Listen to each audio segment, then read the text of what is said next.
Les droits de la personne privée de liberté en République du Congo, c'est le thème de la conférence de presse animée ce vendredi 10 juillet 2021 à Brazzaville par le président de l'Action des chrétiens pour l'abolition de la torture au Congo, ACAT, Christian Loubassou, qui dans son mot liminaire a présenté au chevalier de la plume, du micro et de la toile ce que sont les droits des personnes privées de liberté. Les personnes privées de liberté commence à partir de l'interpellation jusqu'à la détention. Et nous pouvons les classer en 6 ordres. Nous avons la présomption d'innocence, nous avons le droit à la défense, nous avons le droit à la propriété pour les détenus, nous avons le droit de vote, nous avons le contact du détenu avec le monde extérieur, nous avons le transport du détenu, nous avons le droit à une sépulture honorable. Loin de nous la présomption de développer de manière exhaustive tous ces droits, nous nous résolvons de vous en présenter quelques-uns en prenant le soin de nous appuyer sur ce qui a trait spécifiquement sur la vie en prison, objet de notre conférence. Concernant un principe, c'est la présomption d'innocence. Nous pensons que cette présomption commence à partir de l'interpellation jusqu'à la détention. Et ce droit s'impose à tout individu depuis son interpellation jusqu'à la privation de la liberté, c'est-à-dire que lorsque la personne est mise en détention. C'est ce qui fait que la personne privée de liberté doit être traitée en conscience jusqu'à ce que sa culpabilité ait été établie au cours d'un procès public pour lequel elle a reçu toutes les garanties nécessaires à sa défense. Et ce principe, comme je l'ai précédemment dit, est encadré, et cette disposition plutôt est encadrée au niveau du principe 36, au niveau des règles 84, deuxième alinéa, et également au niveau de l'article 9 de notre Constitution. Le deuxième droit que je voudrais peut-être vous présenter, c'est celui du droit à un conseil. Ce droit autorise le prévenu d'avoir un avocat et de le recevoir à tout moment en vue de préparer sa défense. S'il n'en a pas les moyens, il peut demander la désignation d'un avocat d'office conformément à la loi numéro 001/84 du 20 janvier 1984 portant réorganisation de l'assistance judiciaire. Cette loi prévoit les conditions d'octroi de l'assistance judiciaire. À travers ces conditions, nous avons le niveau de ressources, la nature du litige, la procédure de demande, etc. Et aussi, ce que nous ne voulons pas laisser en laisse, c'est le principe de la confidentialité.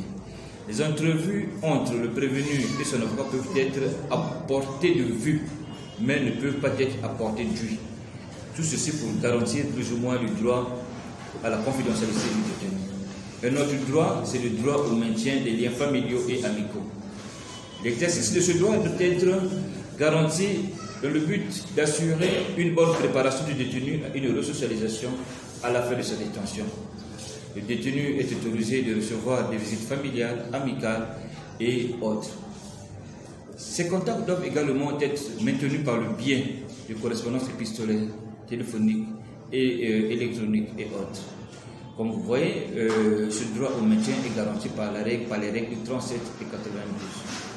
Et le principe 19 de l'ensemble des principes pour la protection de toutes les personnes soumises à une forme quelconque de détention ou d'emprisonnement corrobore ce droit et précise que toute personne détenue ou emprisonnée a le droit de recevoir des visites, en particulier des membres de sa famille et de correspondance, en particulier avec eux. Et elle doit disposer des possibilités adéquates de communiquer avec le monde extérieur, sous réserve des conditions de restriction régionale que peuvent spécifier la loi ou les règlements pris conformément à la loi. C'est-à-dire près de son domicile afin de faciliter les visites familiales et amicales. Ça également, c'est au niveau du principe 20 de l'ensemble des principes. À cela aussi, il faudra ajouter le transfèrement, parce qu'un détenu ne doit pas être transféré dans une autre prison sans que sa famille ne soit informée. Donc, un détenu, avant d'être transféré, pas une autorisation qu'on demande, mais l'État a l'obligation d'informer ses parents du futur lieu de détention où cette personne-là sera internée ou incarcérée. Le droit également que nous voulons également mettre à votre disposition, c'est le droit à la santé. Et ce droit est mieux résumé par le principe 24. Que dit ce principe? Ce principe dit toute personne détenue ou emprisonnée se verra offrir un examen médical approprié dans un délai aussi bref que possible, après son entrée dans un lieu de détention ou emprisonné. Chaque fois que le besoin se fera sentir, ces soins et traitements seront gratuits. Et également le principe 22 dit ceci, il dit que le principe 22 dit que les prisons ne doivent pas être transformées dans des lieux d'expérience médicale ou scientifique. Et le principe 22 prohibe cela. Donc cela voudrait dire que tout laboratoire qui tentera ou qui va peut-être nourrir cette envie d'aller dans un lieu de détention pour faire quoi que ce soit, doit savoir que dans les lieux de détention, ces tentatives sont prohibées. Donc ça ne sert pas d'y aller. Et également ce droit à la santé fait appel à d'autres lieux, à d'autres réalités, et qui doit conduire le médecin à faire régulièrement des inspections et également de conseiller le directeur des lieux. Cela voudrait dire quoi?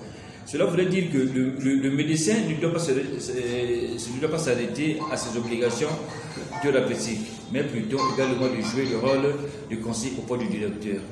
Il doit conseiller le directeur en ce qui concerne la quantité, la qualité, la préparation et la distribution des aliments. Il doit conseiller le directeur sur l'hygiène et la propriété de l'établissement pénitentiaire. Il doit conseiller le directeur sur les installations sanitaires, l'éclairage et la ventilation de l'établissement. Il doit conseiller le directeur sur la qualité et la propriété des vêtements, de la literie. Et enfin, il doit conseiller, monsieur le directeur, sur l'observation des règles concernant l'éducation physique. Alors, des missions supplémentaires qui s'ajoutent à celles traditionnelles du médecin qui vous consulter, proposer des ordonnances, des traitements, etc. L'autre droit que je voudrais, le droit à la protection de l'intégrité. Parce qu'aujourd'hui, lorsqu'une personne est dans un lieu de détention, les parents ont peur sur peut-être des situations de torture, de mauvais traitements. Soyons sûrs, lorsqu'une personne est dans le lieu de détention, elle est déjà garantie de protéger par les dispositions contenues dans les instruments juridiques que j'ai évoqués plus haut. Donc, voilà pourquoi au niveau du droit à la protection de l'intégrité physique, nous pouvons dire que le personnel pénitentiaire ne doit en aucun cas et sous aucun prétexte faire usage de la force. Le recours à la torture est interdit. Le droit national, régional et international garantit de manière générale la protection de l'intégrité physique de la personne humaine. La Déclaration universelle des droits de l'homme, le pacte international relatif aux droits civils et politiques proscrit le recours à la force. Voilà pourquoi il est dit, nul ne sera soumis à la torture ni à des traitements cruels, inhumains ou dégradants. De même, l'article 5 du Code de conduite des Nations Unies des responsables de l'application des lois dispose qu'aucun responsable de l'application des lois ne peut infliger, susciter ou tolérer un acte de torture ou quelque autre peine ou traitement inhumain ou dégradant. Enfin, notre Constitution n'est pas restée en lice. Notre Constitution dispose également à son article 11 au 2e alinéa que tout acte de torture, tout traitement cruel, inhumain ou dégradant est interdit. Par ailleurs, de manière particulière, ce que nous avons appelé plus haut les règles Mandela sont claires en ce qui concerne le respect de l'intégrité physique du détenu. La règle 31 interdit comme sanction disciplinaire les peines corporelles, la mise au cachot obscur, ainsi que toute autre sanction cruelle, inhumaine ou dégradante. Par conséquent, les peines comme l'isolement et la réduction de la nourriture ne doivent pas être utilisées comme sanction. Ainsi, toutes les mesures punitives qui risquent d'altérer la santé physique ou mentale du détenu ne devraient pas être envisagées. À la rigueur, devraient être soumis au contrôle du médecin. Les instruments de contrainte tels que les menottes, les chaînes, fers et camisoles de force ne doivent être appliqués comme sanction disciplinaire. Et au niveau de la règle 31, faire porter les chaînes à un détenu dans une cellule pourrait être considéré comme une violation de l'article 5, celle que nous appelle à la torture. Or, au fond, la torture dans notre pays, au niveau national comme international, est prohibée. Néanmoins, certains moyens de contrainte sont acceptés dans certains cas. Par exemple, une mesure de prévention contre une évasion éventuelle, notamment pendant le transfert. Ces moyens ne peuvent être utilisés lorsque le détenu n'est pas maîtrisable, risque de porter préjudice à lui-même ou à autrui, ou de causer des dégâts. Dans toutes ces situations, le médecin de l'établissement pénitentiaire doit visiter tous les jours les détenus qui subissent des sanctions disciplinaires, faire le rapport. Ils rendent souvent des visites à des parents là-bas, mais ces lois sont exhaustives. Il en reste peut-être trois que je vais vous citer, mais ce ne seront pas les seuls, parce qu'il y en a d'autres, il y en a encore. L'autre loi que je voudrais mettre à votre disposition, c'est le droit à une alimentation suffisante et équilibrée. Il y a une obligation pour l'administration pénitentiaire de nourrir le détenu. Tout détenu doit recevoir aux heures usuelles une alimentation de bonne qualité, bien préparée et servie, ayant une valeur nutritive suffisante au maintien de sa santé et de ses forces. Cette obligation va de pair avec celle de fournir de l'eau potable aux détenus quand ils en ont besoin. Le détenu n'est pas tenu lorsqu'il en a la possibilité de se nourrir de la ration pénitentiaire. Il peut recevoir la nourriture provenant de sa famille, de ses amis ou se nourrir de ses propres frais, à ses propres frais plutôt. Un autre droit qui est plus ou moins fondamental, c'est la prison doit être un endroit où on apprend le savoir-vivre en société. L'instruction des analphabètes est obligatoire. La prison doit alphabétiser ceux qui ne l'étaient pas avant d'y entrer.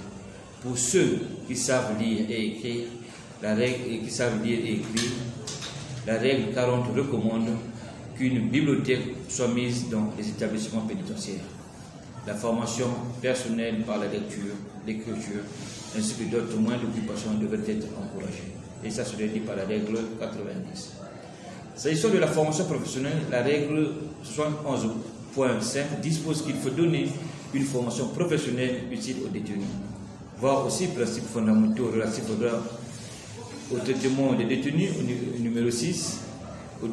Ces droits liés à l'épanouissement personnel participent à la limitation des loisirs du détenu.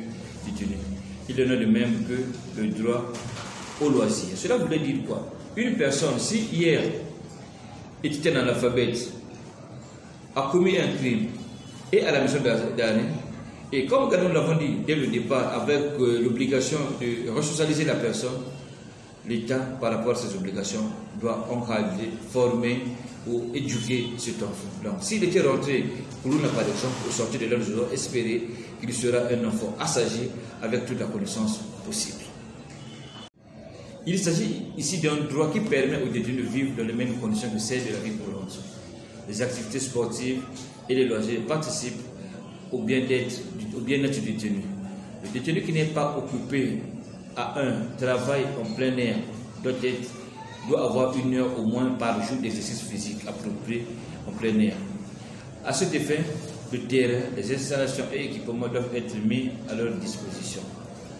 Et enfin, nous allons nous limiter à la non-discrimination, parce que il y a toujours ces appréhensions lorsqu'on va dans un lieu de détention. Mais soyons sûrs qu'au niveau des règles, au niveau des principes comme des dispositions qui sont contenues dans les instruments que nous avons prononcés plus haut, il est dit que les prisonniers doivent être traités sans aucune discrimination fondée sur les croyances, les opinions politiques, la race, le sexe, etc. Il ne sera fait d'aucune distinction fondée sur les raisons de race, de couleur, de sexe, de langue, de religion, d'opinion politique ou autre, d'origine nationale ou sociale, de richesse, de naissance et de situation. Toutes ces dispositions sont contenues dans le principe fondamental relatif au traitement des détenus numéro 2 et également au principe numéro 5 de l'ensemble des principes pour la protection de toutes les personnes soumises à une forme quelconque de détention ou d'emprisonnement. L'égalité de tous les détenus dans les accès aux services médicaux, à l'alimentation, à l'hébergement, aux activités culturelles et à l'enseignement. Néanmoins, la règle de séparation n'est pas une contradiction en ce principe de non-discrimination. La règle de séparation. Les détenus jugés dangereux doivent être séparés de ceux qui ne le sont pas. De même que les femmes doivent être séparées des hommes, les mineurs des adultes, les malades et des personnes saines, les condamnés des prévenus. Et cette séparation entre cette catégorie de personnes est contenue au niveau de la règle 67, 68, 85, deuxième module. Les normes qui édictent les droits des détenus en République du Congo sont issues des textes juridiques internationaux. Le président de l'ACAT Congo encourage le gouvernement de la République du Congo de réfléchir sur les normes juridiques nationales devant régir les droits des détenus. Vous le remarquez au niveau national, nous n'avons aucun instrument pertinent qui édicte des normes, des droits par exemple, sur les traitements des détenus. Donc, lorsque nous voulons nous conformer à des dispositions relatives au traitement des détenus, nous sommes obligés de nous référer aux dispositions juridiques internationales comme régionales. Voilà pourquoi, pour notre cas, nous devrons encourager le gouvernement de la République de commencer déjà à réfléchir sur un ensemble de règles minimales congolaises relatives au traitement des détenus pour qu'au moins au niveau local, national, nous ayons un document ou un texte juridique propre au Congo. Pour appuyer sa communication sur la vie des détenus, Christian Loubassou s'est référé aux textes internationaux et régionaux qui encadrent bien le traitement des détenus. Il s'agit entre autres de la règle Nelson Mandela, de la Déclaration universelle des droits de l'homme, du Code de conduite des Nations unies. Relatif aux droits civils et politiques du 16 décembre 1966 et d'autres instruments pertinents élaborés dans le cadre des Nations unies sont le caractère conventionnel, mais plutôt qui traite également des droits des détenus. Parmi ces droits-là, nous avons l'ensemble des règles minimales relatives au traitement des détenus, qui compte tenu du progrès accompli dans le domaine du droit international et de la science pénitentiaire depuis 1957, a été modifié. Et le texte a même changé de nom. Dorénavant, il est appelé Nelson Mandela. Donc, ça veut par conséquent dire quoi? Ce que hier nous appelons par ensemble des règles minimales relatives au traitement des détenus est appelé aujourd'hui règle Nelson Mandela. Au niveau régional, nous avons ce que nous appelons la Charte africaine des droits de l'homme et du peuple, adoptée le 27 juin 1981. Cette charte a été ratifiée par la République du Congo le 9 décembre 1982. Nous avons également des lignes directrices sur les conditions d'arrestation, de garde à vue et de détention provisoire en Afrique, adoptées par la Commission africaine des droits de l'homme et du peuple. Quoique privés de liberté, les détenus conservent tous leurs droits fondamentaux. Voilà pourquoi il est important de communiquer sur les droits des personnes privées de liberté, selon le président de l'ACAT au Congo.